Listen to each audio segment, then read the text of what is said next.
Buenas tardes, estimada comunidad. Bienvenidos a una nueva sesión del Diplomado de Derecho Administrativo. En esta oportunidad tenemos el grato placer de contar con la presencia del doctor Pedro Rojas Vázquez, quien disertará el tema Revisión de Oficio y Recursos Administrativos. El doctor Rojas es abogado por la Universidad Peruana de Ciencias Aplicadas y cuenta con maestría en Derecho Ambiental por la Universidad Castilla-La Mancha. Se encuentra maestrando en Derecho Administrativo por la Universidad de Buenos Aires y es profesor de Derecho Administrativo en la Universidad Científica del Sur y en la Universidad Tecnológica del Perú. Es socio fundador de Rojas Vázquez Legal. Estimado doctor, le cedemos el uso de la palabra. Muchas gracias. Dame un segundito nada más, por favor. Quiero entrar con mi computadora.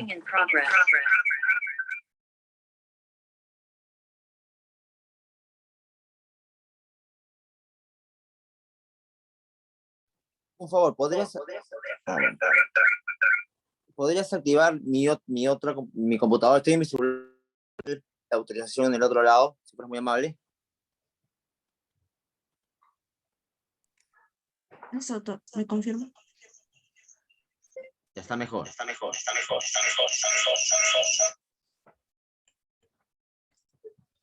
¿Se me escucha? Sí, doctor. Ya, un segundito, por favor, nada más que voy a prender mi cámara.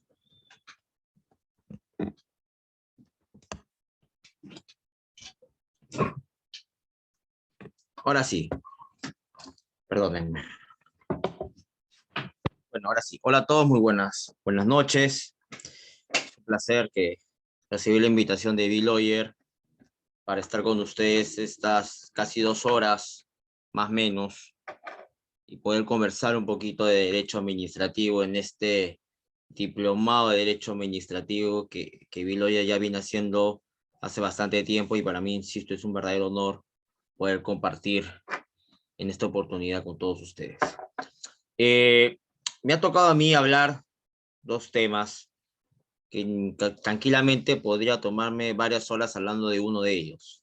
Así que voy a tratar, con el objetivo de abarcar estos 2 temas importantes. No es que me voy a ahorrar algunos asuntos importantes de ambas materias, simplemente voy a tratar de avanzar y explicarle lo más relevante de cada uno de estos puntos. ¿De acuerdo? En mi caso particular, no sé cómo habrá sido la mecánica con los otros profesores, pero en este caso sí me gustaría que me interrumpan, ¿de acuerdo? Porque la garganta cansa, no veo las caras de nadie, las cámaras están apagadas. Entonces, un poco para hacer la dinámica más interesante, sí les pediría por favor que levanten la mano o simplemente me interrumpan, porque a veces no me doy cuenta de ello, o los amigos de B-Lawyer me pueden apoyar con esa gestión, para poder básicamente tener un taller bastante dinámico y sobre todo también desde el punto de vista práctico. Así que por favor les pido que si me pueden interrumpir, interrúmpame, que para mí va a ser bastante a gusto que puedan hacer de esa manera. Vamos con la primera diapositiva. Adelante, por favor, la siguiente. A ver. Pues bien, yo voy a hablar con ustedes primero vamos a hablar de la revisión de los actos administrativos. No sin antes decir que la revisión de los actos administrativos, bueno, está en la Ley de Procedimiento Administrativo, principalmente en los artículos 212 en adelante, y un poco lo mismo, ¿de acuerdo?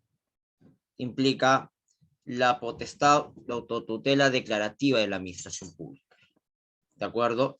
La administración pública tiene un poder de autotutela, tiene un poder de revisar sus propios actos administrativos. De hecho, cuando ustedes han visto los principios del procedimiento administrativo, que para mí muchos de ellos son principios del derecho administrativo, uno de los principios es que la propia administración pública no puede ir en contra de sus propios actos. ¿Se acuerdan de eso? Salvo en los aspectos de revisión de oficio. Ahí sí está estrictamente legitimado para revisar e ir contra sus propios actos. Esto no quiere decir que en algunas circunstancias vaya a tener algún tipo de responsabilidad, por supuesto. Si se ha equivocado la administración pública, tendrá que responder básicamente quienes detrás de la misma, como son los funcionarios de turno. Pero ¿cuáles son estos mecanismos de revisión, estas manifestaciones del poder de autotutela declarativa que tiene la administración pública? Son 3 según nuestra LEPAJ.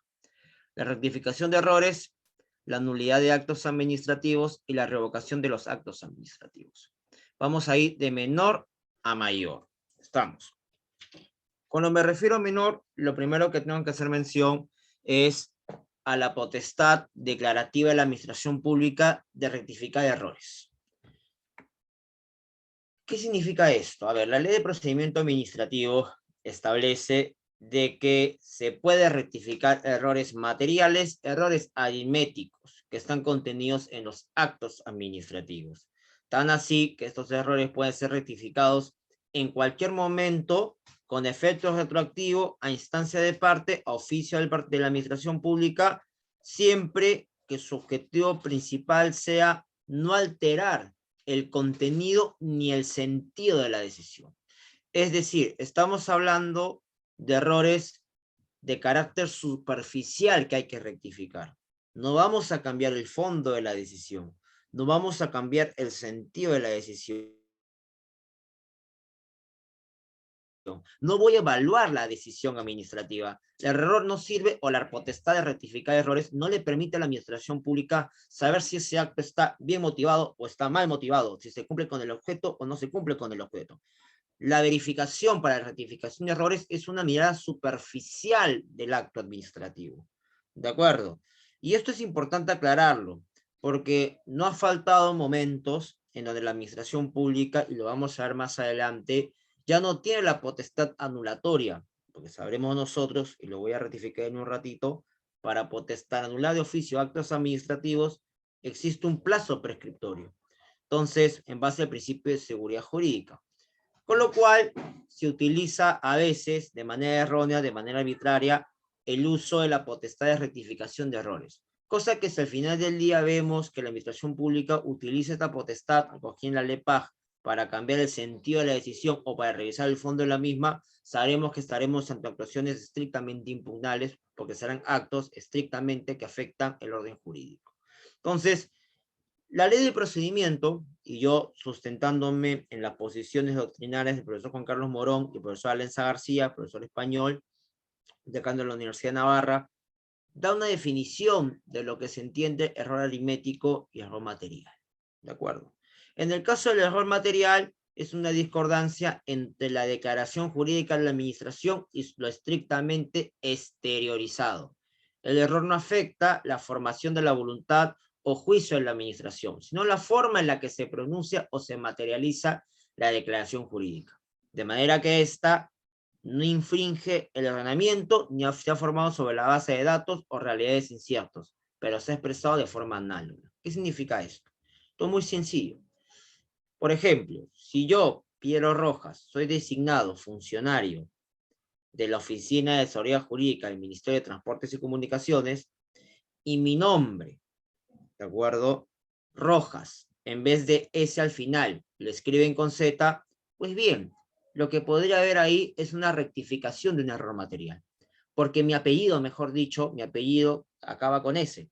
Pero posiblemente la administración pública, al momento de emitir el acto administrativo, en su notificación, en vez de S, mi apellido, pusieron Z al final.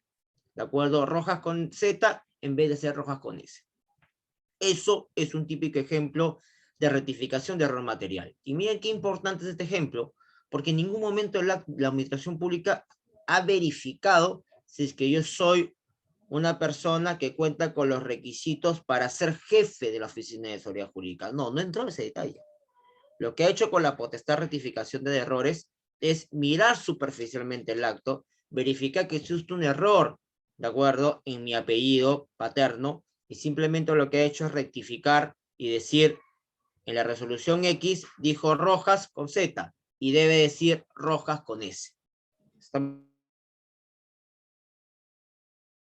claros? Ese es el nivel de entrar en la potestad de rectificación de errores materiales. ¿De acuerdo? No se ha cambiado el contenido ni el sentido de la decisión, ni mucho menos se ha dicho, a partir de esta potestad, yo voy a dejar sin efecto o voy a cambiar de funcionario. No quise decir Piero, quise decir Alonso, por ejemplo. ¿De acuerdo? Eso es una cosa muy distinta, de mi humilde punto de ver las cosas. En cambio, el error aritmético es cuando la autoridad incurre en una inexactitud o discordancia con la realidad, al consignar una cifra en una determinada resolución o en alguna operación aritmética contenida en esta.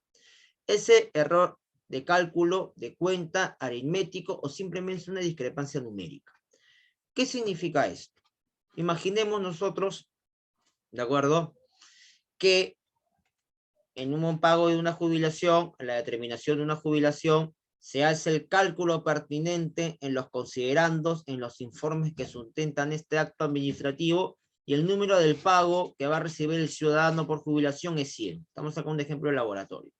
Sin embargo, en el acto resolutivo dice 200. Sin embargo, en el informe y en los considerandos, la operación matemática que hizo la administración pública termina ¿en qué? En 100. Entre el informe, los considerandos y el resolutivo del acto que dice 200. ¿De acuerdo? Estamos hablando de discrepancias numéricas. Estamos. O puede ser que inclusive la propia administración pública emitió el acto habiendo hecho una suma inadecuada, una resta o una multiplicación inadecuada al momento de calcular el monto de la jubilación. Puede ser, o en realidad el monto de algún pago remunerativo a favor de la administración, de un funcionario de la administración pública, CTS, vacaciones truncas, lo que fuere. Eso pasa bastante. ¿La administración se puede equivocar al sumar, al restar, al multiplicar? Por supuesto que sí. Si el error está simplemente en ello, no está en el sentido si se le otorga la CTS, si se le otorga la jubilación, o si se le otorga las vacaciones truncas, es otra cosa muy distinta. Eso es evaluar el fondo del acto administrativo. Estamos. Pero en cambio, si ya está tomada la decisión, se le va a otorgar la jubilación, se le va a pagar estos conceptos remunerativos, simplemente hubo una mala operación matemática, pues bien, eso puede ser enmendado vía la rectificación de errores. Estamos. Error material, error aritmético. Sin embargo, todo esto va a ser posible bajo dos condiciones importantes. No se altere el contenido ni el sentido de la decisión. Siguiente, por favor. Todavía seguimos en los errores. Importante. La rectificación debe adoptar la forma y la modalidad del acto original. En mi caso, rectificaron mi apellido. Primero, ¿cómo me designaron? Diario Oficial del Peruano. Ustedes han visto, Piero Rojas, el profesor que me enseñó el día de ayer la clase de Derecho Administrativo, jefe de asesoría jurídica.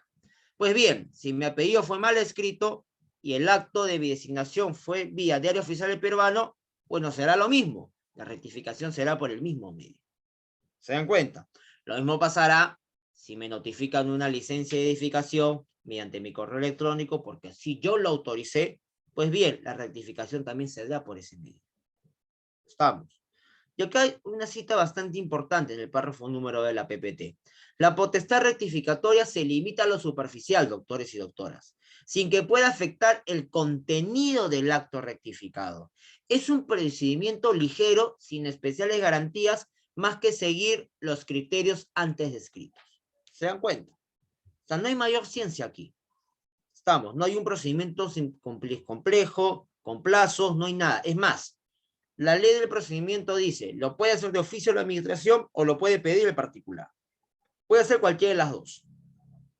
Estamos. ¿Cuánto es el plazo para la rectificación? La LEPAC no lo dice, pero debería ser de manera inmediata.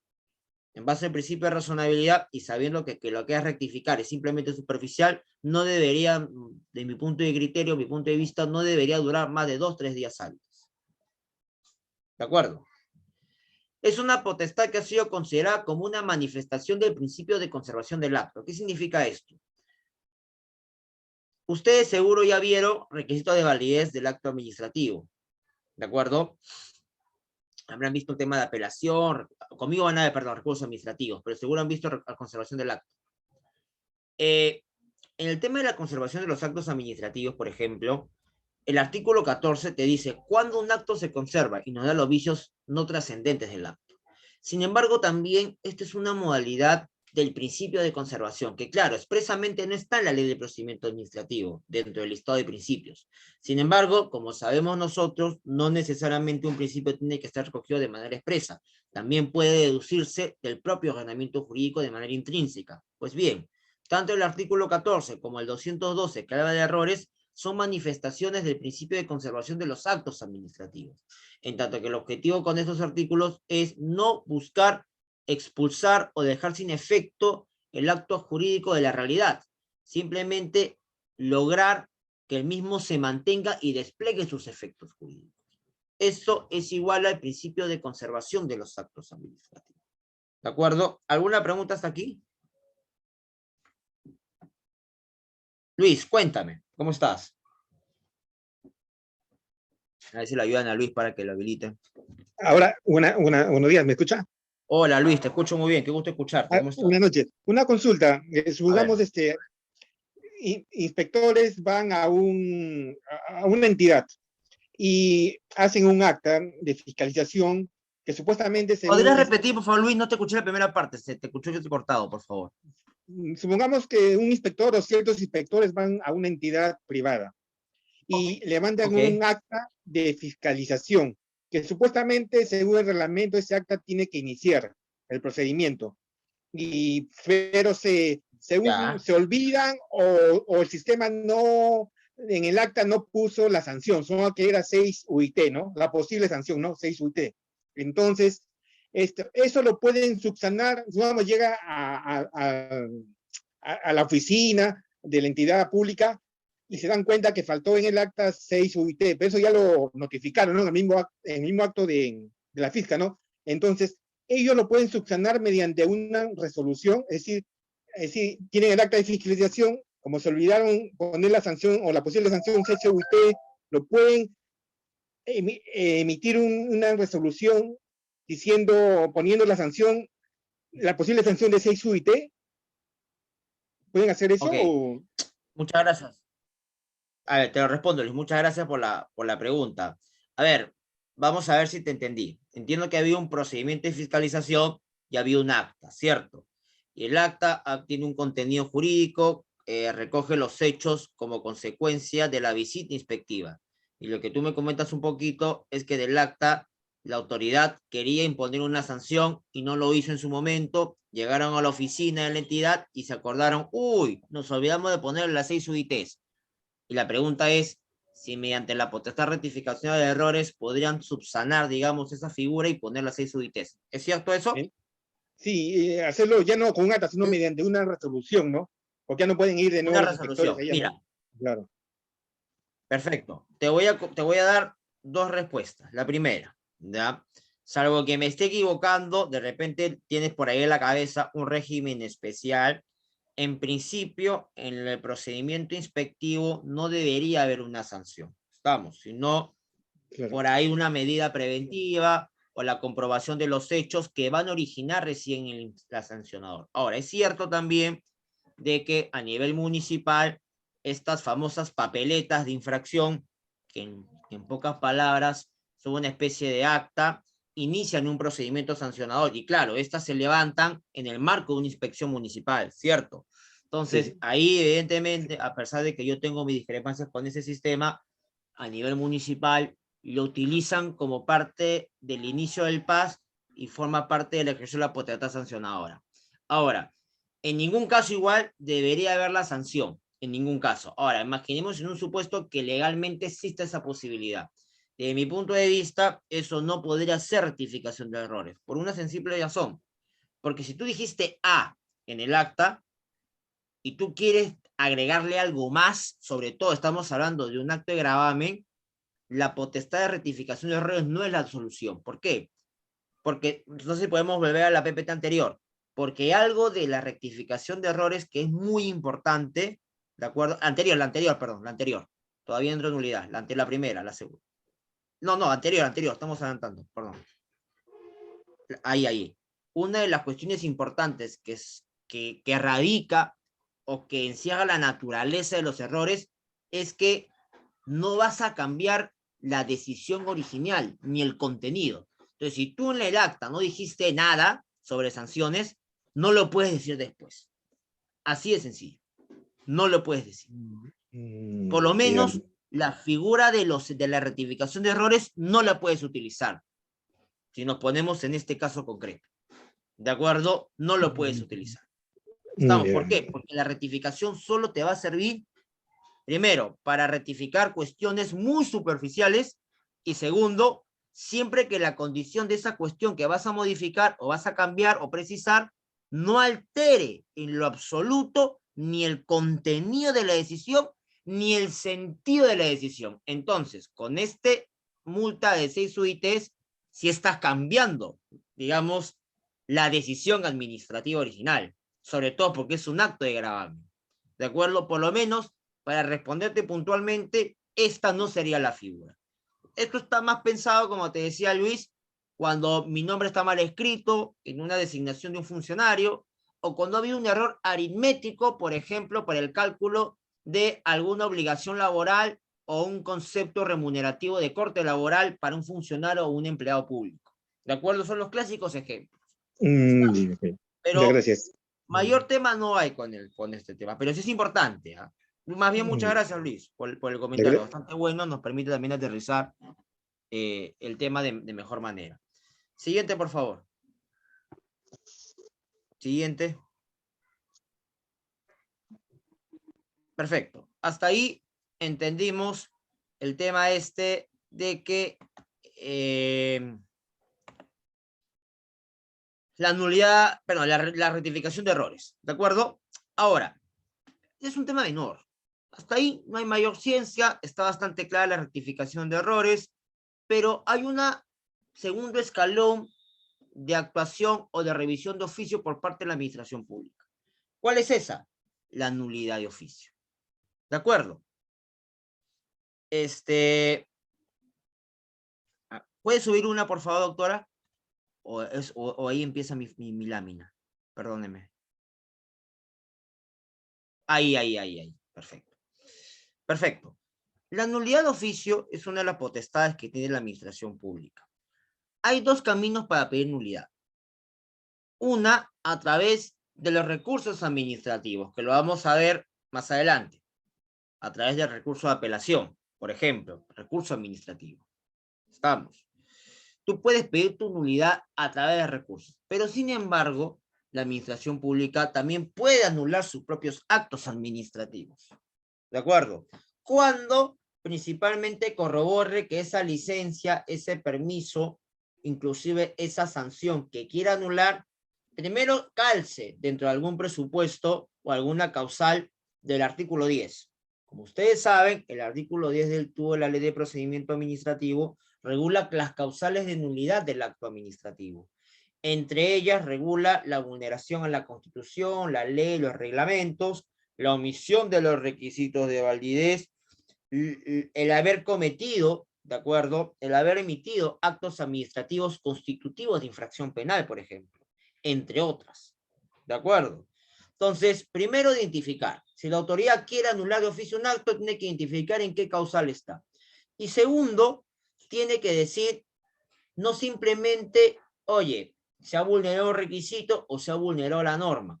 Tiene que decir que ha habido una afectación grave al interés público o algún derecho fundamental. ¿Cuál es la cuestión aquí? Esto es muy importante, ¿ya? Y aquí hay diferentes posturas. Para algunos profesores, viene repitiendo lo que yo les acabo de comentar. Oye, susténtame la causal del artículo 10, pero además me tienes que señalar cuál es el agravio al interés público concretizado.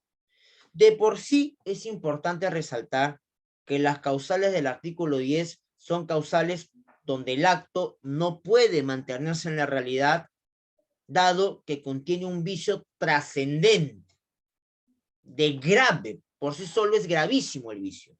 Porque si el vicio no es gravísimo y es intrascendente, no estaríamos hablando del artículo 10, estaríamos hablando del artículo 14 y el acto se conservaría. Entonces, el artículo 10 hay que darle la siguiente visión o interpretación. El artículo 10 no lo podemos leer de manera aislada. Es importante saber que el artículo 10 implica que el acto será nulo, claro, cuando vulnere la norma, cuando vulnere o omita un requisito de validez, pero de corte trascendente. ¿De acuerdo? Trascendente. Y cuando me refiero a trascendente, me refiero a una grave afectación al interés público. En realidad, el 10 va de la mano con el concepto de afectación al interés público. ¿Qué significa esto? Cuando la administración pública me quiera anular el acto, claro, me va a decir, te anulo porque no hubo motivación. Te anulo porque no hubo procedimiento regular. Te anulo porque el objeto es ilícito. Pero sobre todo tiene que hacer énfasis en la afectación al interés público que está logrando con ese acto que aún tiene efectos en la realidad, dado que lo importante para la administración en este extremo es decir, este acto no puede mantenerse en la realidad porque está afectando gravemente al interés público. Oye, por ejemplo, le acabo de dar una licencia de uso de agua. No me motivé, no lo hice a través de un procedimiento regular y para variar están captando un recurso natural. El recurso natural es patrimonio de la nación. Estamos hablando de cualquier objeto del acto administrativo. No, yo sé que ese acto, esa licencia de uso de agua que te da el derecho a ti empresa a extraer recurso hídrico, de repente para una operación económica, ese acto ha sido mal emitido. ¿Por qué? Porque vulnera el objeto, porque no ha habido motivación, puede ser cualquier fundamento que se pueda ver en el ordenamiento jurídico. Pero sobre todo es nulo. ¿Por qué? Porque yo no puedo permitir como administración pública, como Autoridad Nacional del Agua, que un particular que a pesar de que se le ha emitido un acto sin los requisitos de validez, está haciendo, por lo tanto, desde mi perspectiva, un uso indebido de un recurso natural como es el agua, patrimonio de la nación. ¿De acuerdo? Yo no puedo permitir eso. ¿De acuerdo? Está afectando, yendo más allá del interés público estrictamente tutelado que le corresponde a la Autoridad Nacional del Agua, como es la sostenibilidad de los recursos hídricos. Estamos. Y este caso lo podríamos empeorar mucho más si al final sabemos que justamente esta empresa está captando agua de una fuente de agua que es utilizada por una empresa municipal para prestar servicio de agua a la población de un distrito. Con más razón. ¿Se dan cuenta? Entonces, la administración pública, cuando te va a anular, tiene que iniciar bien ese procedimiento de nulidad de oficio, sustentándose no solo en las causales del artículo 10 haciendo referencia a la nulidad, sino de sobre toda manera tiene que decir cuál es la afectación al interés público concretizado que vemos en el caso. Puede ser afectación al presupuesto público, a los fondos públicos, al medio ambiente, patrimonio cultural, etcétera, etcétera, etcétera. Lo que sí me parece redundante en lo particular es que la ley, a partir de la reforma del 2016, agregue la palabra lesionar derechos fundamentales. Me parece súper redundante. No había necesidad, en mi opinión, agregar estas 4 palabras adicionales, porque con la sola afectación al interés público se cumplía el objetivo de que no cualquier acto podría ser anulable, simplemente aquellos actos que contengan vicios estrictamente trascendentes, que es igual a la terrible vulneración o afectación al interés público. Esto de derechos fundamentales no solo parte de ser más abstracto que lo que es interés público, sino que también, desde mi punto de vista, resulta redundante, porque el medio ambiente, como bien jurídico, no solo lo puedo tutelar bajo el concepto indeterminado de interés público, sino también lo puedo tutelar bajo el concepto de derecho fundamental. Por ende, desde mi punto de vista, termino resultando redundante. ¿De acuerdo? Pero eso no es todo. Una vez que la administración pública tenga el fundamento legal para anular de oficio un acto administrativo que carece de objeto, de motivación, de procedimiento regular, una desviación en la finalidad pública o simplemente una vulneración al orden jurídico, pero que sobre todo acredite la vulneración al interés público, implica un procedimiento administrativo previo. Anteriormente, hace bastantes años atrás, la nulidad era automática, la nulidad de oficio era automática. Sin embargo, el aporte de la jurisprudencia de nuestro Poder Judicial acertó de que la nulidad de oficio, por más potestad declarativa o de autotutela de la administración pública, siempre tenía que seguir un procedimiento previo. Siempre. Porque eso es parte del debido proceso. Estamos, del derecho de defensa. Con lo cual, nuestra ley de procedimiento administrativo, como consecuencia del desarrollo jurisprudencial que tenía calidad de precedente de observancia obligatorio, recogió eso del precedente en nuestra ley y dijo, la nulidad de oficio, bueno, se inicia oficio, a la redundancia, pero antes de que yo te la declare, te voy a dar 5 días para que me des tus descargos. ¿De acuerdo? Obviamente, esto va a funcionar cuando, desde mi punto de vista, estemos hablando de que te van a anular actos favorables, una licencia, un permiso, una autorización, ¿de acuerdo? Ahí tiene sentido, porque si me vas a anular actos desfavorables, por mí anúlamelo de manera automática, no tengo ningún problema. Si me vas a anular una sanción, no me des un plazo de descargos, anúlalo. Esto es lo que veo del punto más garantista. ¿Cuándo tiene sentido tener los 5 días antes de que te anulen el acto administrativo? Cuando el objeto de la nulidad está asociado a derechos del particular. Y una cuestión importante asociada al procedimiento es, ¿quién declara nulidad? Pues bien, la nulidad la declara el superior jerárquico. Salvo que no exista superior, y en esos temas podrá ser la propia autoridad, la que emitió el acto, la que anule el acto. Entonces, yo redundando esta idea, lo que quiero decirles es, la autoridad puede anular las licencias, los permisos, las sanciones que ella emitió. La respuesta es sí. ¿Qué necesita para anular? Iniciar un procedimiento de nulidad, sustentar en ese procedimiento no solo la causal de nulidad, sino cuál es la afectación al interés público que está generando hoy ese acto administrativo objeto de nulidad de oficio. Y previamente tendrás que darle 5 días al particular para que emita sus descargos y finalmente la autoridad tendrá que tomar una decisión. No cualquier autoridad puede declarar de oficio la nulidad de un acto, sino el superior jerárquico o la misma autoridad original, siempre que no tenga uno. Siguiente, por favor. Voy a acabar con la parte de nulidad y le cedo la palabra si hay algún comentario, solo para no perderme la idea. Sin embargo, uno como ciudadano, como particular, dirá en su cabeza, pues bien, yo tengo una licencia, tengo un acto, tengo un permiso, o de repente tengo el derecho como consecuencia de la configuración de un silencio administrativo, positivo para ser más exactos. ¿Hasta cuándo tiene la administración pública para declararme la nulidad? Esto es muy simple.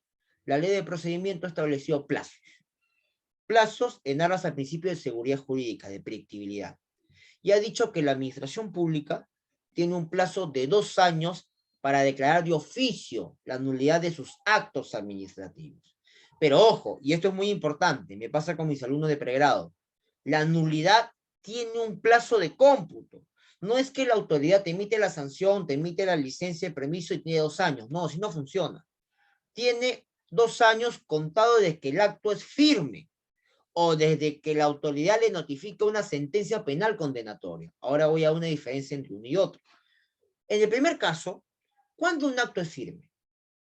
Un ejemplo de ello es cuando el particular no impugne el acto. ¿Cuánto tiene la autoridad, el particular para impugnar un acto? Tiene 15 días hábiles. Si yo tengo una licencia de funcionamiento, no le impugno porque ¿qué la voy a impugnar? Me dio el derecho. No la pongo en 15 días hábiles, pues bien, desde que yo no impugné en 15 días hábiles esa licencia que me otorga un derecho, porque es evidente que no la voy a impugnar, se computa a los 2 años para que la autoridad de oficio pueda declarar el acto administrativo nulo. Estamos. Entonces, en esos casos que les acabo de comentar, tiene hasta 2 años y 15 días para anular de oficio un acto. Ahora, puede ser que la autoridad o que el particular esté impugnando el acto. ¿De acuerdo? Alguna cuestión está impugnando. Pues bien, eso no detiene a la nulidad de oficio. Ni siquiera el acto está consentido firme, porque está en litigio. Claro, firme es cuando no tengas nada más que hacer. Estamos. Ya sea porque tú mismo lo has consentido, o simplemente porque no tienes otra vía donde recurrir a nivel jurisdiccional. Recién ahí podremos hablar que se computan los 2 años. Ojo.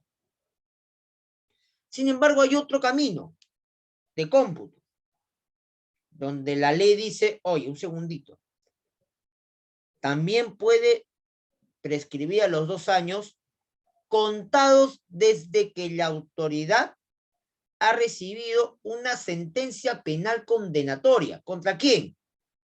una sentencia penal condenatoria asociada a ese acto administrativo que otorgó. Puede ser por alguna causal o una relación X, que cuando entregó la licencia de funcionamiento presentó documentación falsa. Y eso al final fue cerrado y sagramentado por el Poder Judicial. Y hubo una sentencia condenatoria contra el titular, que presentó documentación falsa, que eso fue materia de evaluación a nivel penal, y que bueno, llegó la sentencia en sus manos. Y con esa sentencia, lo que dijo la administración es, bueno, a partir de ahora, recién se computan 2 años para que prescriba mi facultad para declarar de oficio este acto administrativo por la causal de haber presentado información falsa durante el trámite administrativo. Pues bien, tengo esos 2 años para declarar de oficio la nulidad de ese acto. Entonces, claro, pueden haber acciones penales, sentencias penales que hayan inducido a la emisión de actos administrativos, que está muy concatenado a los actos administrativos. Hay actos administrativos que son constitutivos de infracción penal o que disten como consecuencia de la misma. ¿Estamos? Entonces, vuelvo a repetir, no es que los 2 años se computen desde que se emitió el acto, no.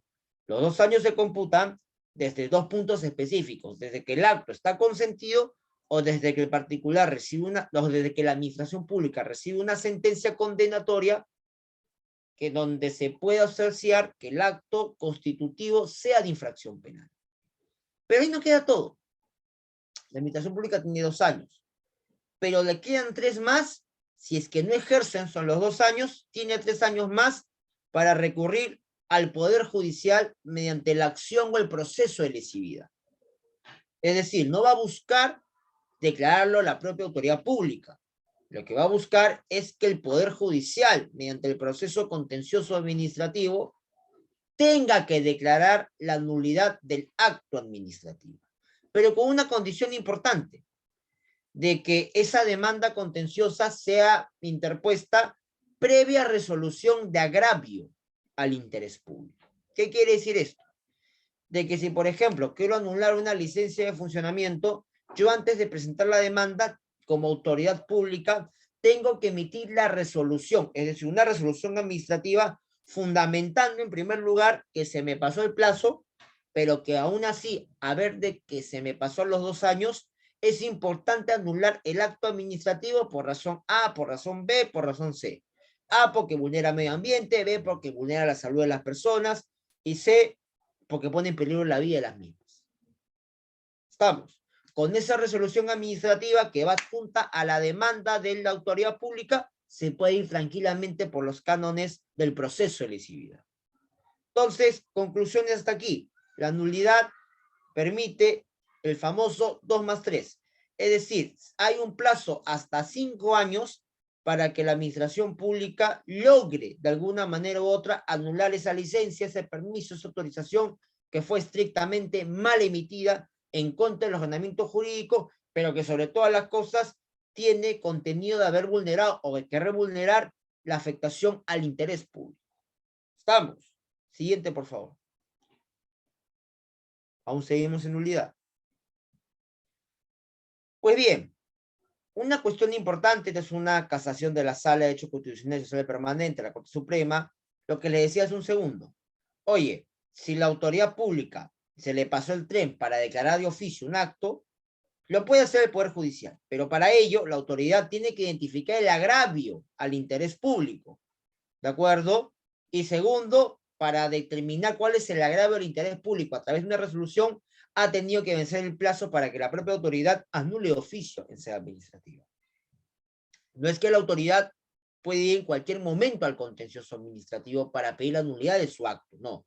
Tienes que esperar que terminen los 2 años prescriptorios en sede administrativa y recién la autoridad poder tocar en la puerta del Poder Judicial.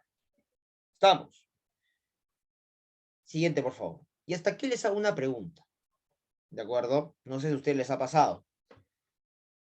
Yo hace un segundo les dije de que cuando uno quiere pedir la nulidad de un acto, presenta apelación.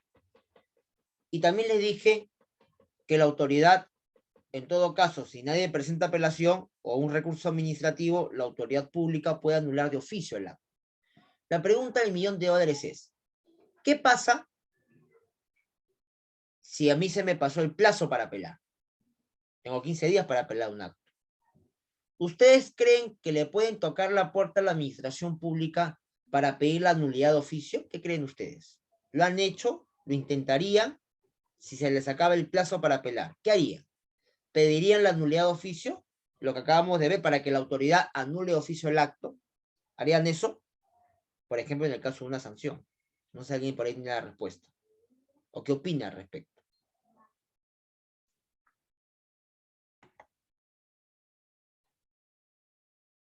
¿Alguien quiere participar?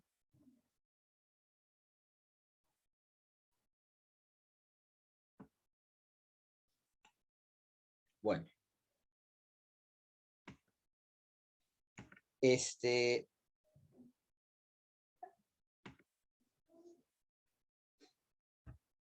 A ver.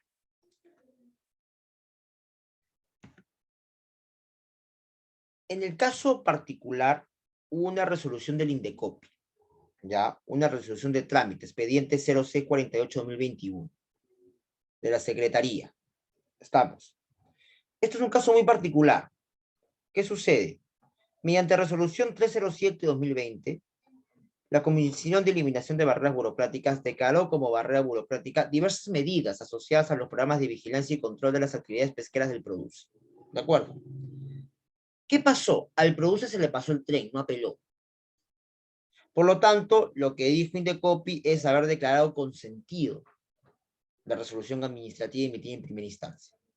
Sin embargo, ¿qué hizo el Produce? Como lo hacemos muchos los particulares, me incluyo, pedir, tocarle la puerta al Indecopi en base al derecho de petición administrativa, principalmente petición de gracia, y decirle, por favor, administración pública, activa tu mecanismo de nulidad de oficio de actos administrativos.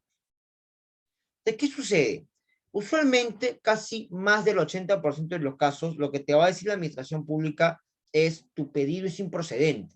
¿Por qué? Porque tienes un impedimento, una causa que obliga a la administración pública a no pronunciarse sobre el fondo. ¿Cuál es esa causa? Se te pasó el plazo. Si tú querías cuestionar la nulidad de un acto, ¿qué tenías tú? La apelación, el recurso administrativo.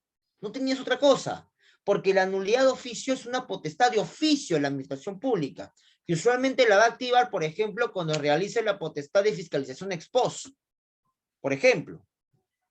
Entonces, depende mucho de la administración pública, o porque una orden superior se lo pide, de anular de oficio un acto administrativo. Sin embargo, el Indecopi, principalmente la Sala de Eliminación de Barreras Burocráticas del Indecopi, dijo lo contrario, que es muy interesante.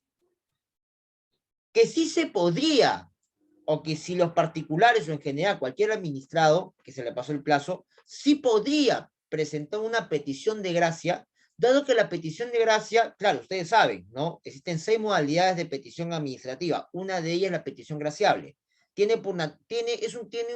La petición graciable tiene un contenido bastante amplio, bastante discrecional. De hecho, se utiliza cuando no existe un título jurídico. Estamos. Cuando no exista un título jurídico, podría utilizar la petición gracial. Entonces, ¿qué pasa? En el caso concreto, la pregunta es, ¿qué sucede cuando no tengo los recursos administrativos a mi disposición y quiero anular un acto? ¿La ley me dice un camino? No, la ley no te dice ningún camino. Con lo cual no hay un título jurídico específico. Por supuesto. En consecuencia, voy a activar la petición graciable y le voy a pedir a la administración pública, bajo mi derecho de petición graciable, que es un derecho de corte constitucional, para que le preste atención a la misma.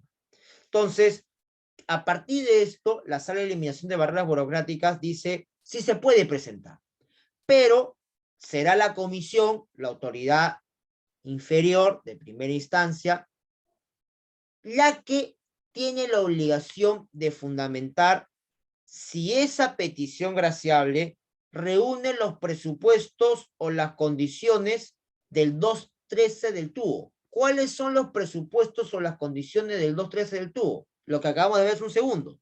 Si es que ese acto que ha sido objeto del pedido de nulidad de oficio vulnera o omite o se encuentra en alguna de las causales del artículo 10 de la LEPAJ.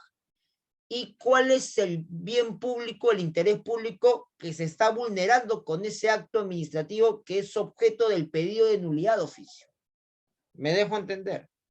Entonces, no descarta el Indecopi, por lo menos la sala de eliminación de barreras burocráticas, no descarta la posibilidad de que si a una parte, a un administrado, se le pasó el tiempo para apelar y quiere anular una sanción, un acto que lo afecte, no descarta la posibilidad de que la petición graciable sea un mecanismo suficiente para hacer viable este pedido.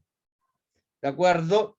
Y automáticamente esta sala se dice o dice de que será el mismo Indecopi, a través de la Comisión de Eliminación de Barreras, el órgano encargado, ¿de acuerdo? Órgano encargado, estamos, de analizar si ese acto que es objeto del pedido de nulidad de oficio vulnera algún requisito de validez, el ordenamiento jurídico o alguna causal del 10, más tendría que fundamentar si se cumple o no con la vulneración a la afectación del interés público que hace mención el artículo 213 del plural EPAG.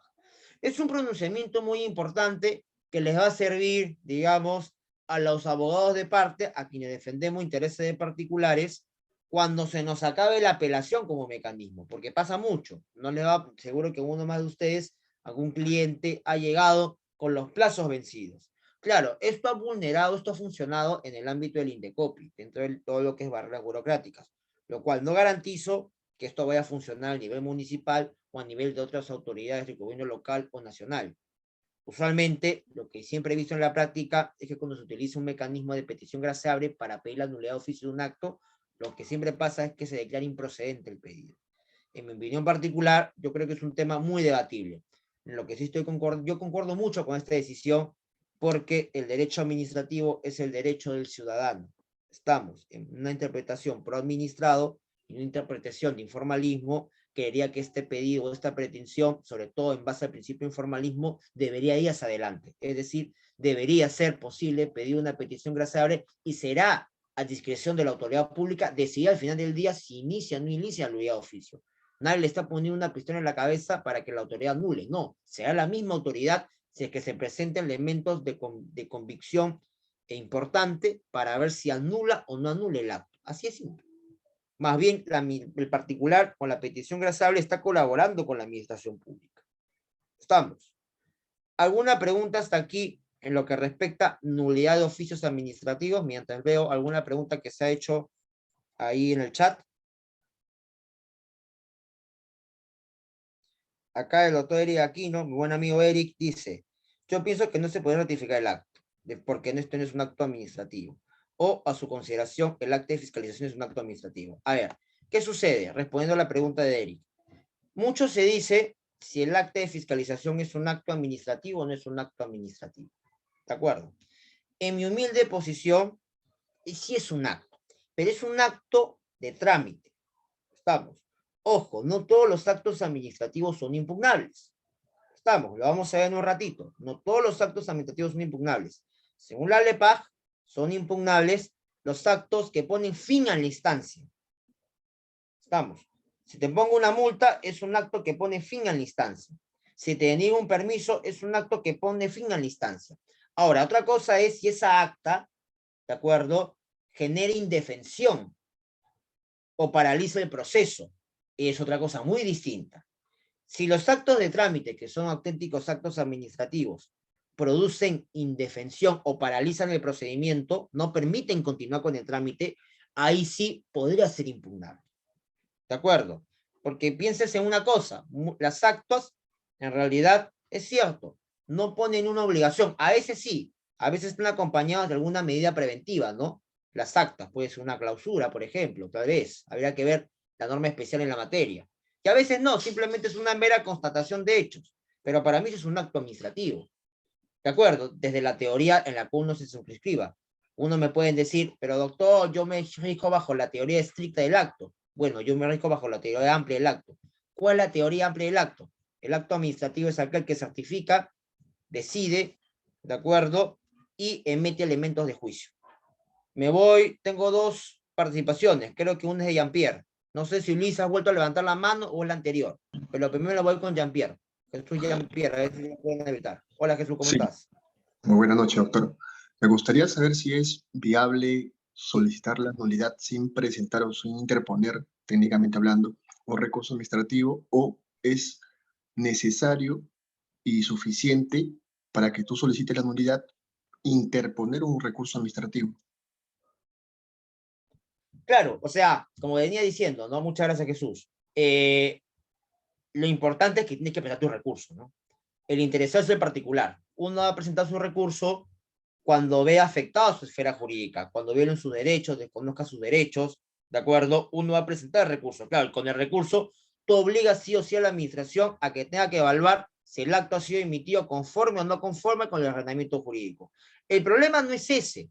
El problema es que, como tú sabes, Jesús, el recurso administrativo tiene un plazo de caducidad de 15 días hábiles.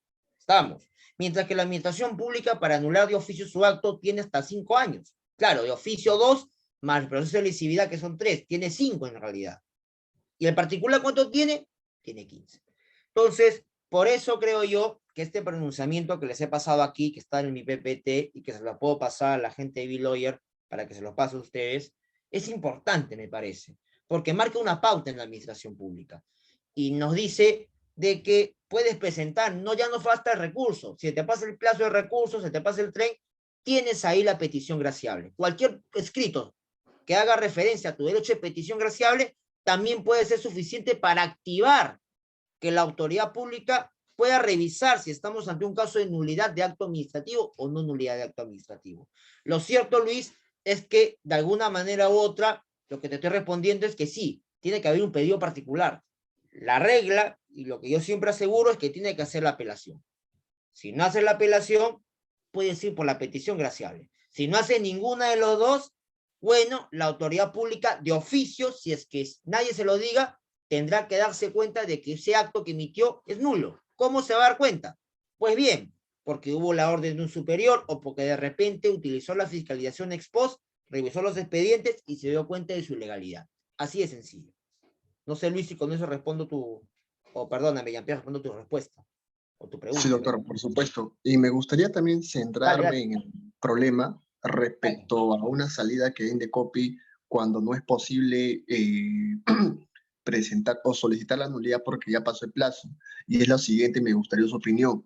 Es cierto que dentro de la petición de gracia usted puede solicitar la nulidad, Sí. pero también sería bajo responsabilidad remitiendo copias al superior jerárquico, al alcalde, al control interno y a otras áreas con la finalidad de que efectivamente la petición de gracia surta el efecto. Y ahora, supongamos que hace caso omiso ante tal petición. Entonces ahí podríamos iniciar un procedimiento administrativo disciplinario con esta persona para que justamente se pueda regularizar este acto administrativo y se vuelva nulo o se deje sin efectos. Sí, lo que tú me estás hablando es estrategia administrativista, ¿no? Es lo que yo también haría, sin ninguna duda. A ver, el cliente viene para que le des una solución, ¿cierto? Y si no tengo la apelación, claro, te vas a ir con la petición graciable. Y lo que tú dices es muy cierto. Si estamos objetivamente, más allá de las formas, estamos ante un acto, ¿de acuerdo?, que se ha emitido sin cumplir un procedimiento. Una sanción que se ha emitido de pleno derecho, ¿de acuerdo?, sin procedimiento previo, vulnerando el debido procedimiento. En mi opinión, va a ser muy difícil, ¿ah, Jean-Pierre? Tú sabes que va a ser muy difícil. Pero en mi opinión, yo también llenaría de papeles a la administración pública, llenaría de denuncias por omisión al ordenamiento jurídico para que se determine la responsabilidad de turno correspondiente. Al igual que tú, yo también lo haría. Pero te voy a dar una herramienta más, que la ley de procedimiento lo ha creado, lo vamos a hablar en un ratito, es la revocación. Me vas a decir ahorita, pero doctor, ¿qué estás hablando? La revocación es nulidad. Pues te voy a decir que sí, no es nulidad, pero nuestro legislador le ha dado el sentido de nulidad. Y lo voy a comentar en un ratito. ¿Te parece? ¿Estamos alineados, Jean-Pierre, con eso? Sí, doctor. Muchas gracias. Máximo. Luis, no sé si levantaste la mano o es la anterior. Es la anterior, pero Ya. me ha hecho acordar un caso. Dale. Cuando hubo hace como 4 años las papeletas fantasmas, entonces la institución tuvo que anular de oficio, ¿no? Esas papeletas, porque fue ya por la denuncia que salió por televisión, ¿no? Entonces, algunos administrados pidieron la anulación y la institución creo que también anuló otra de oficio que esos inspectores hicieron, ¿no? Fue de oficio, ¿no? Eso me ha hecho acordar, ¿no? Ese caso. Ah, sí, sí, mira, no tengo el detalle Nada más. de mentiría, pero sí, puede ser un ejemplo, sin duda alguna, ¿no? Muchas gracias, Luis, muchas gracias, Jean-Pierre, lo máximo. Siguiente PPT, por favor.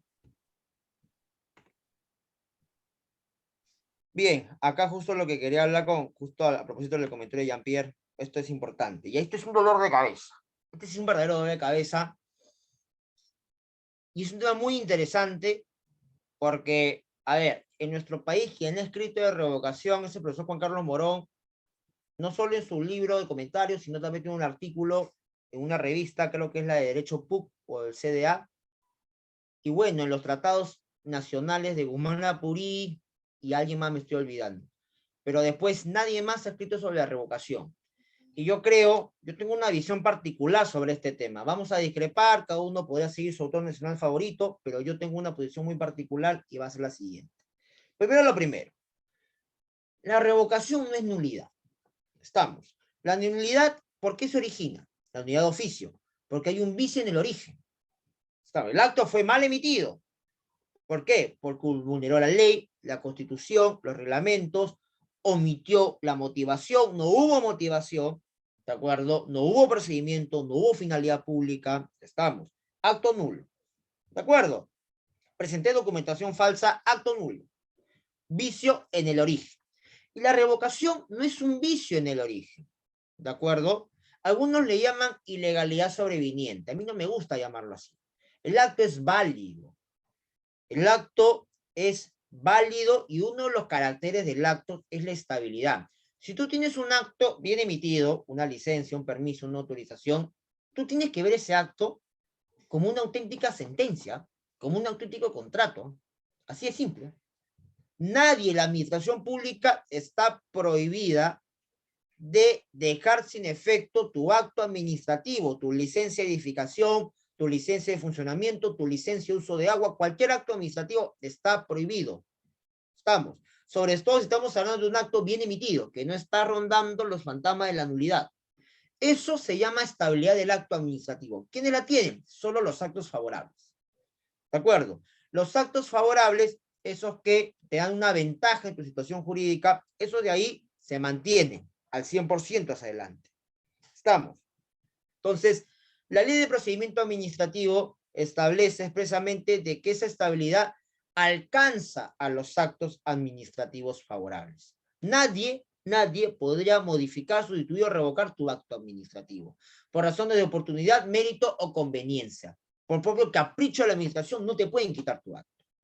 ¿De acuerdo? Siguiente, por favor. Sin embargo, toda regla tiene una excepción. Uy, ¿qué pasó?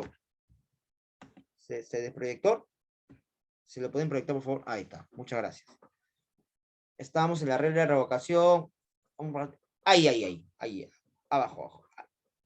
Ahí, la siguiente. Muy amable. Ahí. Sin embargo, toda regla tiene una excepción. Porque te dice, cabe la revocación con efecto a futuro, dice la ley de procedimiento, en los siguientes casos. Que la ley de procedimiento nos da 4 casos donde el acto administrativo puede ser dejado sin efecto, no por un vicio en el origen, sino por una condición que se ha generado en el futuro. ¿De acuerdo? Y se lo voy a explicar, porque desde mi humilde punto de vista no se ha explicado bien este tema en ninguno de los manuales, que existen por lo menos. Yo creo que es un tema debatible, más que no se ha explicado bien. La primera es la siguiente. Cuando la facultad revocatoria haya sido expresamente establecida en una norma legal y siempre que se cumplan con los requisitos previstos en dicha norma. Es decir, primero tiene que haber una ley que diga cuándo se va a revocar y en qué caso se va a revocar. ¿Estamos? Entonces, desde mi humilde punto de vista, esto es muy amplio. ¿De acuerdo? Este punto 1 es muy amplio. Y para mí, en mi opinión particular, en este punto de aquí podrían encajar ejemplos donde se hace mención a la famosa revocación por incumplimiento. ¿Qué quiere decir esto? Hay leyes de diferentes sectores que te dicen, toma tu acto administrativo, toma tu permiso de pesca, por ejemplo. Pero la Ley General de Pesca la ley establece al Ministerio de la Producción a caducar tu permiso de pesca. Caducar. Claro, cuando uno empieza a escuchar la palabra caducar, está haciendo mención a que el acto ya no va a surtir efectos, ¿de acuerdo?, por alguna causal establecida en la norma. ¿Cuál puede ser esta causal? El no utilizar o no ejercer la actividad pesquera en un plazo determinado. Ah, ¿para qué quieres tu permiso de pesca si hace 3 años no estás pescando? Te caduco tu permiso. ¿Se dan cuenta? Pero lo hizo una ley. Claro, y esa causal no está ahí porque le da la gana al legislador. De mi humilde opinión, está ahí porque es una causal que está asociada al interés público. ¿Por qué? Porque si yo te doy un permiso de pesca, extracción de recursos naturales, de patrimonio de la nación, es porque sé que lo vas a hacer. Y si no lo haces, lo siento, sales tú de ese asiento y pondré a otro. Porque claro, como recurso natural, sobre todo en el sector pesquero, los recursos hidrobiológicos, según el Estado, podrían estar plenamente explotados o sobreexplotados. ¿De acuerdo? Entonces, no me vale la pena tener a varias personas o industrias que tengan un permiso para pescar un determinado recurso cuando de repente la pesquería está cerrada. ¿Y para qué voy a tener a ese que no pesca? Mejor le voy a dar a ese que sí quiere pescar. Y lo mismo pasa en diferentes sectores, que hay restricciones de pluralidad de administrados, con lo cual existen causales específicas para que se preste el bien jurídico tutelado.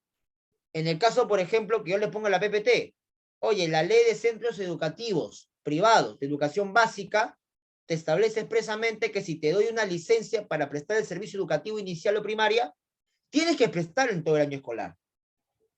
Si tú no prestes el siguiente año escolar, te voy a quitar la licencia. Porque estás afectando.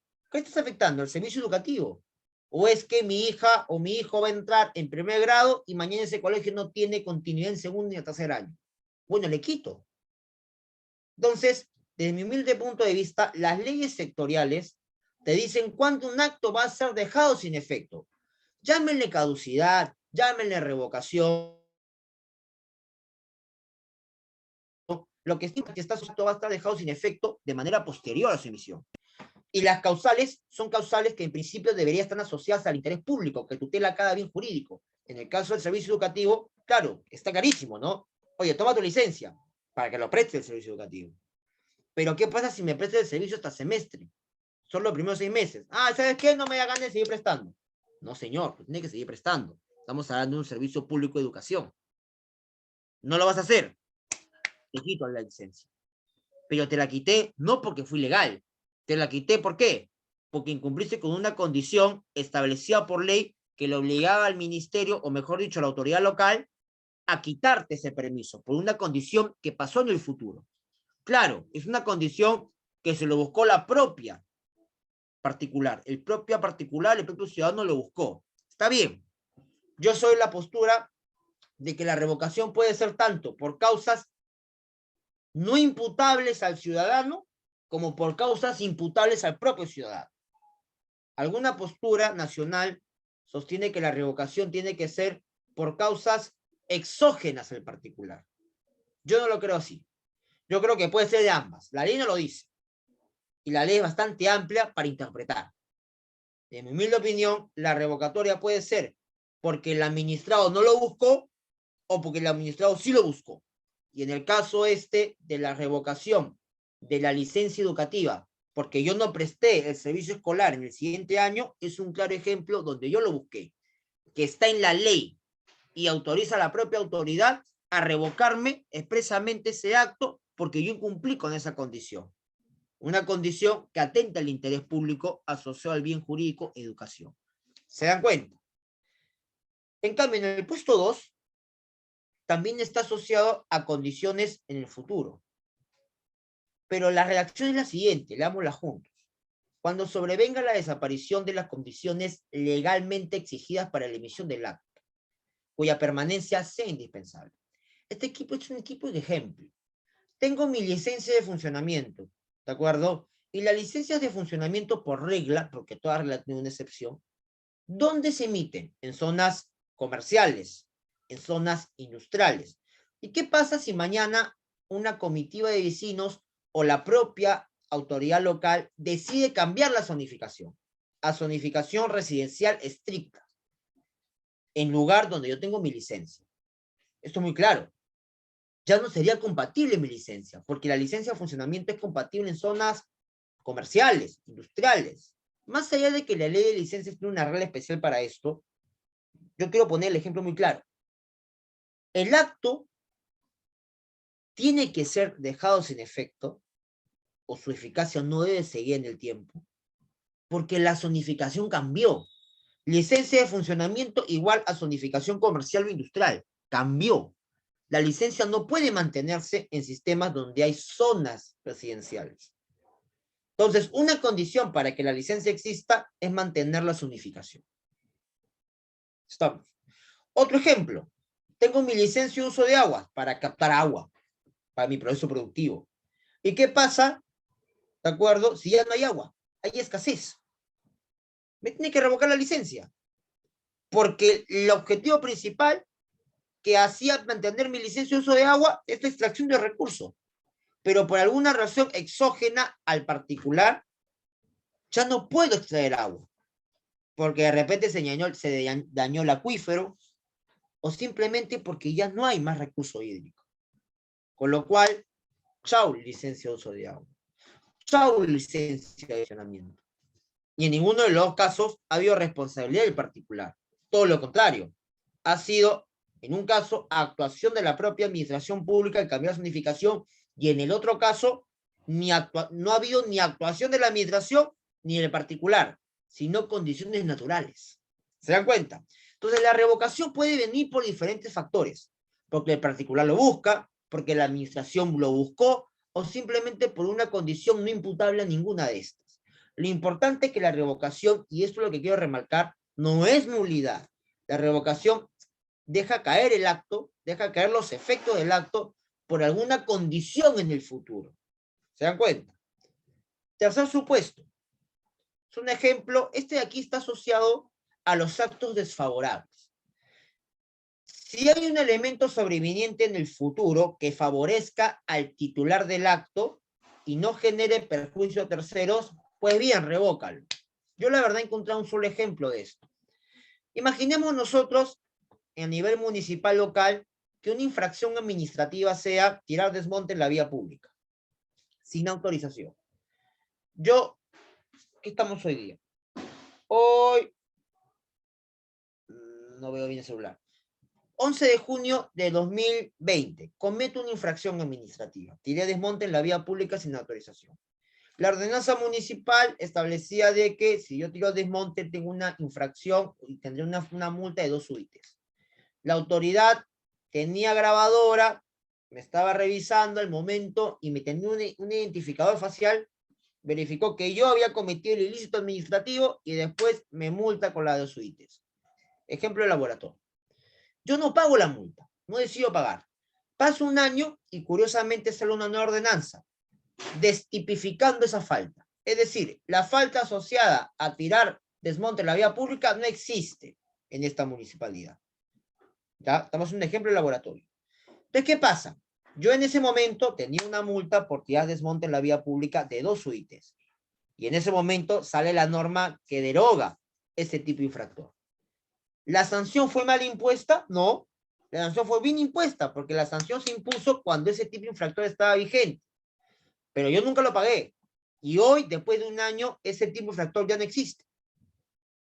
¿De acuerdo? ¿Qué? ¿10 minutos para que se me acabe todo? ¿Sí? Ya. Ya, está bien, no hay problema. Me va a faltar tiempo, ya. Gracias, más bien. Entonces, ¿en qué estaba? Ya, me faltaban 10 minutos, no. Salió la norma derogada, pero yo ya tenía la multa de 2 UITs, perdón. Estamos. Lo que manejamos derecho sancionador, no sé si aún ha llevado esa parte, es un principio llamado de retroactividad benigna. ¿Qué significa? Que la situación, ¿de acuerdo? Esta nueva situación donde ya no hay tipo infractor, donde ya no hay ilícito tipificado, favorece al ciudadano que ha recibido la multa, inclusive hasta el momento después de haberse impuesto la sanción y siempre que esto no haya cancelado la misma. ¿Se dan cuenta? Entonces, ¿qué pasa? Yo tengo una multa, viene impuesta en su momento. La norma ya no tipifica este tipo de infractor. Pues bien, lo que yo voy a pedir, o lo que debería hacer la administración pública, es revocarme esa sanción, en función al principio de retroactividad benigna. ¿De acuerdo? ¿Por qué? Porque el principio de retroactividad benigna implica que esa situación me favorece, la situación donde hay un tipo infractor, y es aplicable en tanto que yo todavía no había pagado mi multa. Y es totalmente beneficioso ese escenario, que fue posterior a la emisión del acto administrativo. ¿Se dan cuenta? Entonces, este punto está pensado para revocar cualquier tipo de acto, ¿de acuerdo? Siempre que esto favorezca al particular. Ahora voy a avanzar, voy a acelerar un poco porque me quedan 10 minutos. Me había emocionado mucho. Cuarto punto. Este es el punto que yo te decía, Jean-Pierre. Tienes una alternativa más. El cuarto punto es uno que se agregó en el 2016 y que, de mi punto de vista, desnaturaliza la revocación. Porque la revocación de actos administrativos siempre es por algún supuesto que pasó en el futuro. En cambio, este cuarto dice lo siguiente, ni hay que leerlo juntos. Cuando se trate de un acto contrario al ordenamiento jurídico que cause agravio o perjudique la situación del administrado, siempre que no lesione derechos. ¿Qué significa esto? Dice, cuando se trate de un acto contrario al ordenamiento, pues bien, ahí está la nulidad. Está diciendo que van a ser revocados aquellos actos que fueron emitidos en contra de la norma, pero no cualquier acto, sino aquellos actos que agraven o perjudiquen la situación del particular. A ver, si yo me pongo a pensar un poquito, ¿qué acto puede vulnerar el ordenamiento jurídico y a su vez vulnerar o afectar la esfera del particular? Las multas, las sanciones. ¿Se dan cuenta? Entonces, ¿qué pasa? Cuando tú tengas una sanción que ha sido mal emitida y no tengas la apelación, por ejemplo, no solo vas a pedir tu petición graciable, sino también puedes pedir tu revocación de acto bajo la causal 4. Porque esto está pensado para aquellos casos en donde el particular no presentó su apelación también. Y en aquellos casos en donde también sabe de que la gran mayoría de veces te van a rechazar tu petición graciable. Pero que vemos es un segundo. Entonces, bueno, la norma jurídica, la norma de la ley de procedimiento me habla de revocación de actos. Me tiene un punto 4 clarísimo y me dice que pueden ser revocados los actos emitidos en contra del orden jurídico que me afecten a mi persona. ¿Cuál es ese ejemplo? Una multa, doctores y doctoras. Entonces, le toco la puerta a la administración y le pido revocación de sanciones. Este cuarto punto es un punto de nulidad. ¿Está bien? No, está mal, pues, porque desnaturaliza la revocación. Pero lo vas a ver bien si es que te beneficia al momento de patrocinar a uno de tus clientes que no apeló en su momento. ¿De acuerdo? Por eso digo que es un caso que se asemeja mucho a la nulidad de los actos administrativos. Vuelvo a repetir, para mí está muy mal que esté ahí. Se equivocó el legislador con desnaturalizar. La verdad que los problemas de la revocación están en otros lados. Estas causales son muy confusas, son muy limitadas y deberían reformularse. Y lo que ha hecho más bien es empeorar la situación con este punto 4. ¿Estamos? ¿Alguna pregunta hasta aquí? Que me quedan 10 minutos. ¿No? Bien. Siguiente, por favor. Como un procedimiento de la revocación, como ustedes saben, más allá de que es distinta nulidad, puede dejar sin efecto un acto. Tiene que haber un procedimiento administrativo. Se inicia, de acuerdo de oficio, por acuerdo, por motivo, acuerdo de un órgano competente, por propia iniciativa o como consecuencia de un orden superior.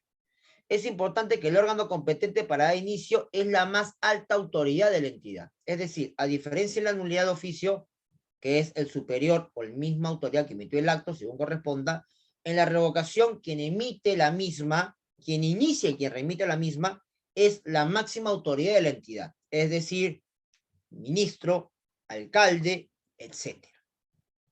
¿De acuerdo? Es la máxima autoridad. El presidente de la autoridad portuaria nacional, quien sea, pero es la máxima autoridad. El presidente del Consejo Directivo de la OEFA, etc. Si lo que se va a revocar es un acto favorable, una licencia, te van a revocar tu licencia, Dios mío, ahí hay que seguir el procedimiento del pie de la letra. Tienes 5 días hábiles para presentar tus alegatos y evidencias para que no te revoquen el acto. Pero evidentemente, si lo que me van a revocar es un acto desfavorable, como una sanción, igual que pasamos con la nulidad, por mí que ni exista procedimiento, porque eso beneficia al particular. Estamos. Lo importante es que la regla general, que para llegar a la revocación, mínimamente necesitas un plazo de 5 días hábiles. Siguiente, por favor.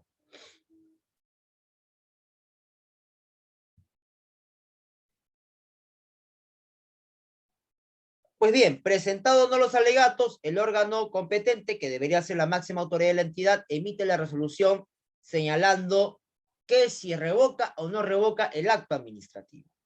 Pero además una cuestión importante, que voy a ir directo al grano. La revocación de actos administrativos puede agregar en ese mismo acto la indemnización. ¿Qué pasa?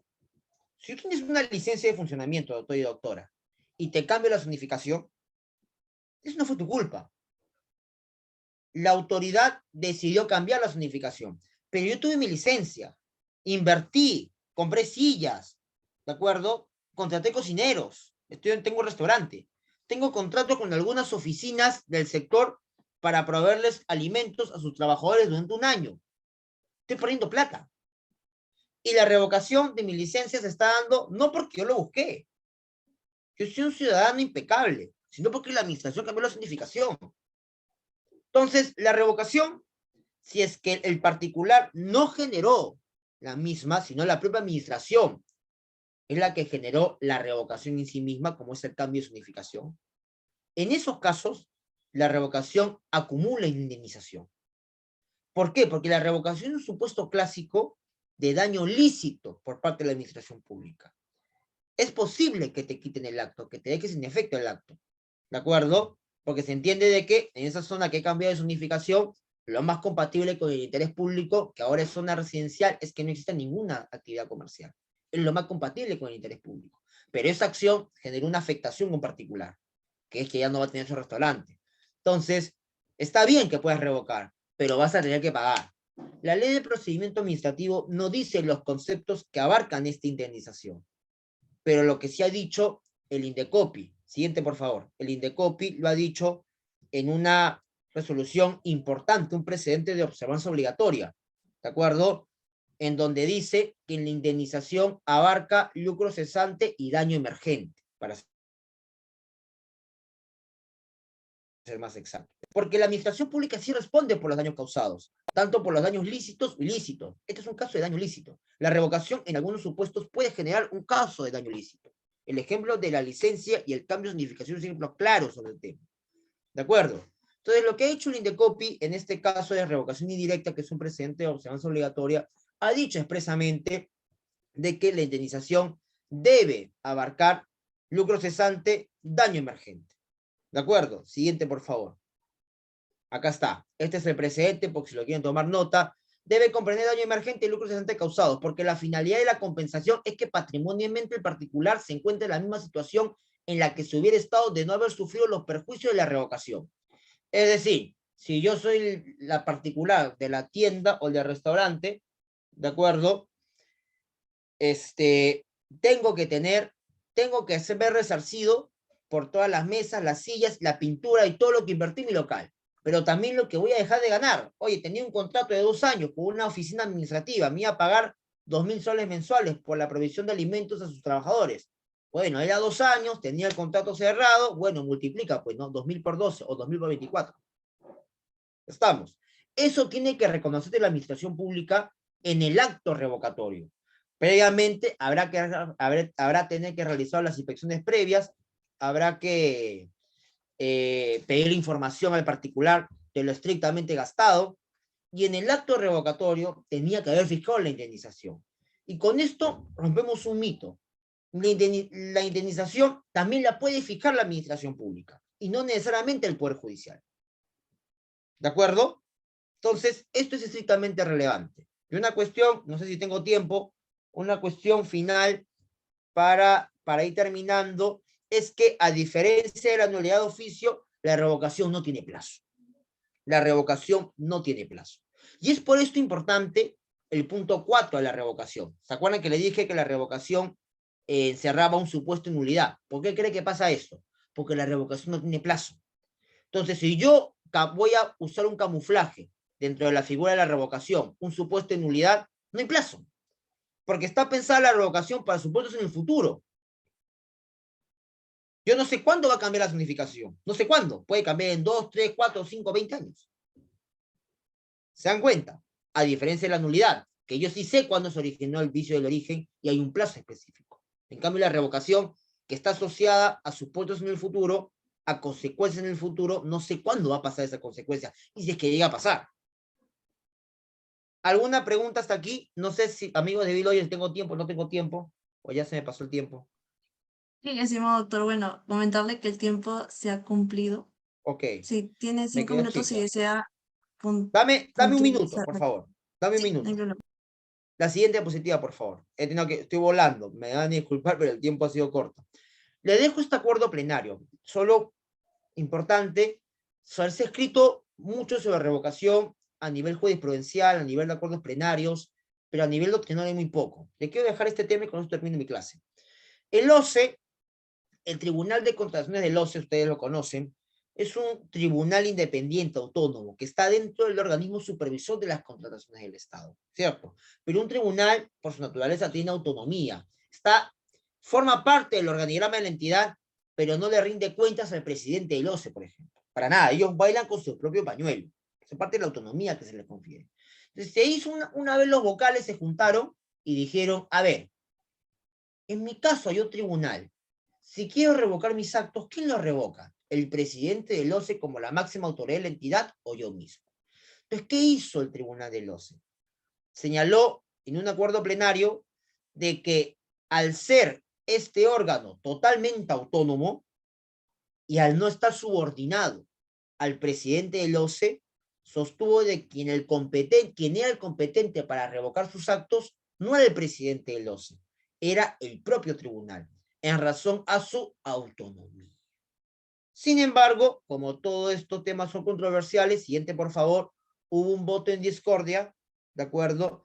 Del José Luis Herrera, un vocal del OCE, en donde dijo, no señores, estamos mal, todos estamos locos aquí. La máxima autoridad y quien debe revocar es el presidente ejecutivo del OCE, no el tribunal. Está bien, seremos autónomos y todo lo que quieran, pero la ley PAG establece que el encargado de revocar actos es la máxima autoridad de la entidad. No los órganos o los tribunales que tienen autonomía. La ley es clara en ese aspecto. Entonces, también es una medida también de control por parte de la administración. Entonces, lo que dice solito Jorge Luis Herrera es que la revocación, ciñéndome específicamente a lo que dice la ley PAG, es que debería ser el presidente del OCE y no el tribunal ni ningún órgano del OCE. Pero esto fue básicamente el único voto y discordia que existió. Mi opinión es que este acuerdo plenario está mal y yo me ciño mucho a la definición o a la posición de Jorge Luis Herrera. La revocación es de la máxima autoridad, doctores. No es del tribunal que por su autonomía ya es incontrolable. No, la revocación tenía que haber hecho o la tiene que seguir el presidente de los. Pero bueno, ya está en acuerdo plenario y esto hay que respetarlo, por lo menos de manera vigente y hasta la fecha. ¿De acuerdo? ¿Alguna pregunta hasta aquí?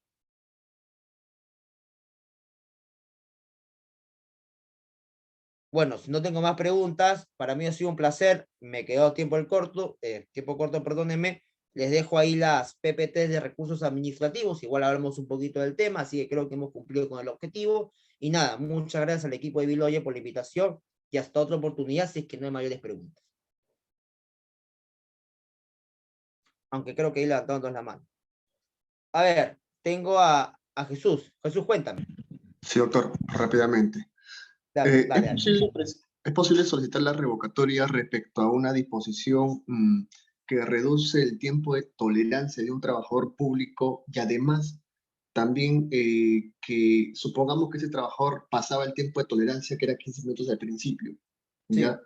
Lo cambiaron ahora el tiempo es de tolerancia es de 5 minutos. Si tú llegas a 5 minutos, ya no va a ser el descuento 30 soles, como antes era, ¿no? Por cada 10 minutos. Sí. Ahora va a Sí. ser por cada 10 minutos 40 soles. ¿Es posible? A ver, repítame de nuevo. O sea, en un primer momento, ¿cuándo era? El tiempo de tolerancia era de 15 minutos. 15 minutos, ya. ¿Y cuánto tiempo fue así? Y la sanción pecuniaria por 10 minutos era 30 soles, supongamos. 30 soles, 10 minutos, 30 soles, ya, ok. En la segunda instancia, en un segundo momento, el tiempo de tolerancia reduce a 5 minutos. Y la ¿Quién sanción lo pecuniaria, reduce? la gerencia de personal, el gerente Ok, de personal. 5 minutos, misma cantidad o no? No, también aumenta, doctor. ¿Es posible? Aumenta. Ya, y tú dices, ¿cuál vas a revocar? ¿Qué quieres revocar ahí? Esa disposición, ese acto administrativo que regula el tiempo de tolerancia y la sanción pecuniaria, porque me está poniendo en situación de agravio. Porque a te está futuro. poniendo situación de agravio.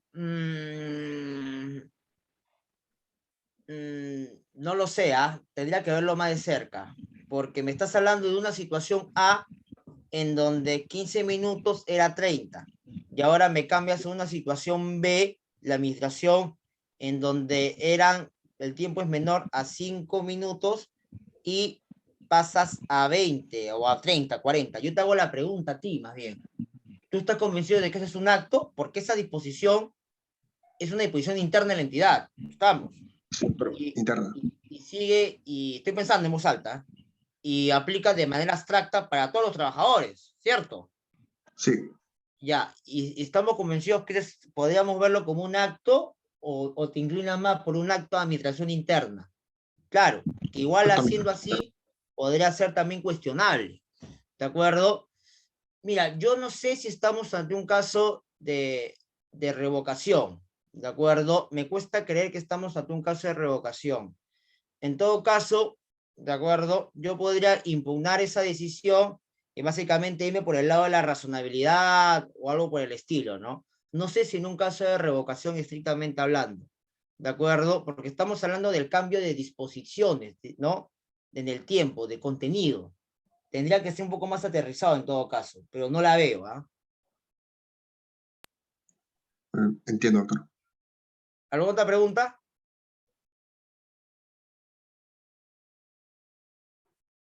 Listo, doctores, no se diga más. Muchas gracias, un placer. El tiempo ha sido bastante corto, pero nada, a su disposición. Muchas gracias a todos. Gracias a los amigos de Big Lawyer. Estimado doctor, queremos extenderle nuestro agradecimiento por su grata ponencia y por su tiempo.